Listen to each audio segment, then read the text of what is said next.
Hi everyone. तो आपके लिए लेकर आ गई हूँ एक और इम्पॉर्टेंट क्वेश्चन जो कि एग्ज़ाम में पूछा गया है। तो आपको किसी भी तरह से पूछा जा सकता है इस क्वेश्चन को। एक्सप्लेन फाइट और फ्लाइट मॉडल इन ए थ्रेटफुल सिचुएशन। तो ये क्वेश्चन आपको आ सकता है। फाइट और फ्लाइट का क्वेश्चन अगर आपको आ जाए थ्रेटफुल सिचुएशन तो आपको ये आंसर लिख लेना है, क्योंकि इससे आप खुद भी बना सकते हैं और आपको सिर्फ इसका थोड़ा बहुत पता होना चाहिए कि क्या होता है। तो द फाइट और flight response is an automatic physiological reaction to an event that is perceived as stressful और फाइटनिंग। तो फ्राइटनिंग। तो ये क्या होता है कि जब मतलब ये एक ऐसी सिचुएशन है, फिजियोलॉजिकल रिएक्शन जो होता है, इवेंट होता है जब बहुत देर से बंदा बीमार है, बहुत ज़्यादा ऐसे कोलैप्स वाली स्टेज पे अभी बड़ा जो पूरा ख़त्म हो रहा है, मतलब खतरनाक वाली उसकी बीमारी है, ना तो उससे भाग सकता है ना कुछ कर सकता है, उसको लड़ना ही लड़ना है उस बीमारी से। जैसे किसी को कैंसर हो जाता है तो वो क्या ही करेगा, उसमें डॉक्टर थेरेपी करते हैं या बहुत सारी प्रॉब्लम्स उसको फेस करनी पड़ती है, लेकिन वो उससे भाग नहीं सकता। एक ही उसके पास ना कुछ इधर जाने का रास्ता होता है ना उधर जाने का रास्ता होता है, ना वो उससे भाग सकता है ना उसको लड़ने की भी क्षमता नहीं होती। तो एंड में कुछ जो है अगर आपके कहीं भी मतलब ऐसा कुछ सिचुएशन आती है आपके अपने बंदे को, तो उसको जो है हमेशा उसको प्यार कीजिए। उस टाइम पे उसको बोलते हैं फैमिली की वजह से जो है इस सिचुएशन से लड़ा भी जा सकता है, हौसला हारने लगता है, डिप्रेशन हो जाता है उसको, वो बंदे के जीने की आशा ख़त्म हो सकती है। तो इसमें जो है हमें जो भी ऐसा पेशेंट है कोई, तो उसको उस टाइम पे मतलब फैमिली का साथ होना चाहिए। The perception of threat activates the sympathetic nervous system and trigger, मतलब काम नर्वस सिस्टम जो है बहुत काम करना भी बंद हो जाता है। एक्यूट स्ट्रेस उसको हो जाता है, बहुत तगड़ा वाला स्ट्रेस होता है। तो response there prepares the body to fight और फ्ले। तो ये सिचुएशन हो जाती है। द फाइट और flight reaction is associated with activation of the sympathetic nervous system. Nervous system उसका काम करना बंद होता है, वो सोच नहीं, उस टाइम पे वो सोच नहीं सकता क्या हो रहा है क्या नहीं हो रहा है। तो इस सिचुएशन में ऐसा हो सकता है, नर्वस सिस्टम काम करना ही बंद हो जाता है, जैसे होता है ना दिमाग सुन्न हो जाना, तो वो चीज़ हो जाती है। तो इसके कारण जो है हार्ट जो हमारा है दिल पर असर पड़ता है। तो increased heart rate, dilation of coronary blood vessels, increase in blood flow, increased availability of oxygen and energy to the heart.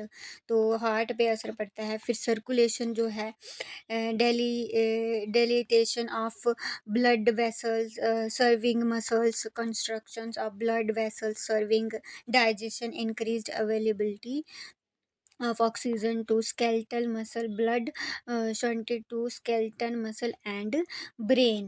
तो ये हमारा सेकंड पॉइंट है सर्कुलेशन। फिर हमारा लीवर की बात करते हैं, लीवर पे भी इसका असर पड़ता है। Increased conversion of glycogen to glucose, increased availability of glucose in skeleton muscle and brain cells. Increase मतलब बढ़ता है। स्किन, अब स्किन बिकम पेल, और स्किन जो है पीली होने लगती है। Blushes as blood flow is reduced, increased blood flow to muscle and away from non-essential part of the body such as the periphery।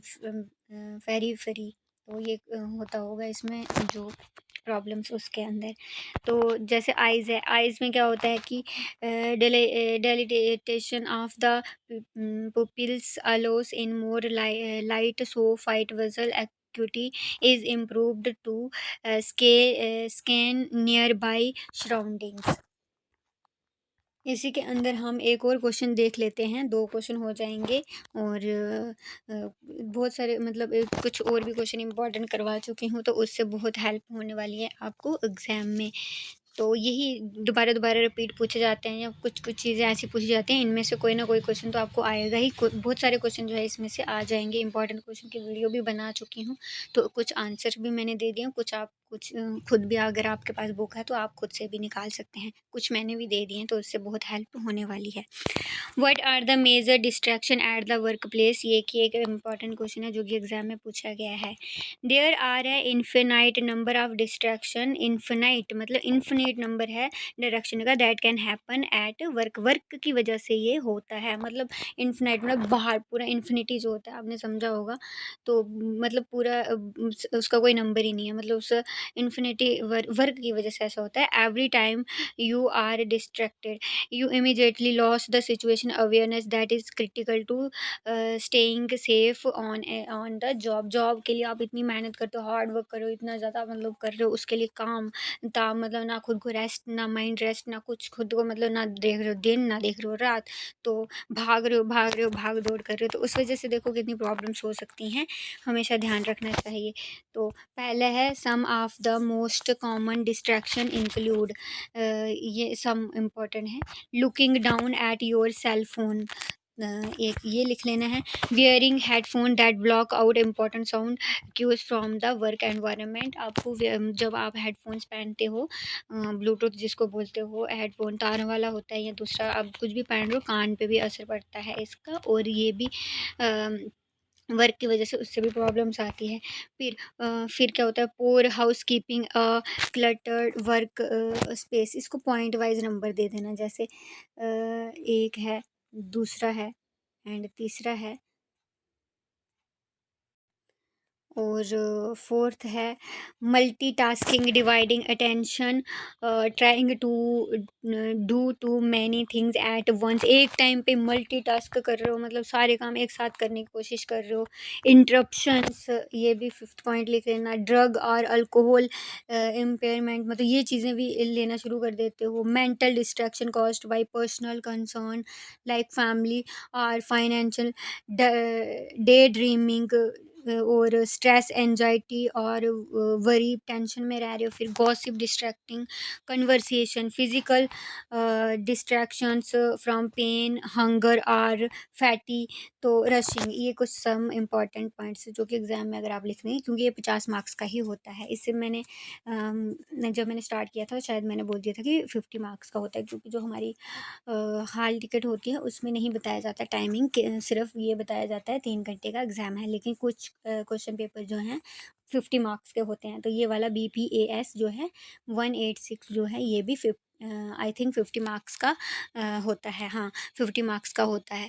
तो कुछ जो है 50-50 मार्क्स के होते हैं। इसमें आपको 2-2 3-3 पेज का ही करना होता है, जो कि 2 घंटे में आपको 5 क्वेश्चन कंप्लीट करने होते हैं, तभी आप पास हो सकते हो। 5 मार्क्स आप देखें तो 18-19 मार्क्स जो है आप ला दोगे तो आप पास हो जाओगे, मतलब खिंच के पास होना, लेकिन रहेगी नहीं। तो उससे ऊपर आएंगे तो वो तो आपकी मेहनत है। तो चलिए, बहुत सारी मतलब इम्पॉर्टेंट क्वेश्चंस और आंसर्स की वीडियो हम बना चुके हैं। तो अगर बाद में भी मुझे टाइम मिला तो मैं ट्राई करूँगी, लेकिन अभी फ़िलहाल मेरे पास भी टाइम नहीं है। तो आई होप इससे आपको हेल्प होने वाली है। चलिए मिलते हैं नेक्स्ट वीडियो में। Okay, bye bye.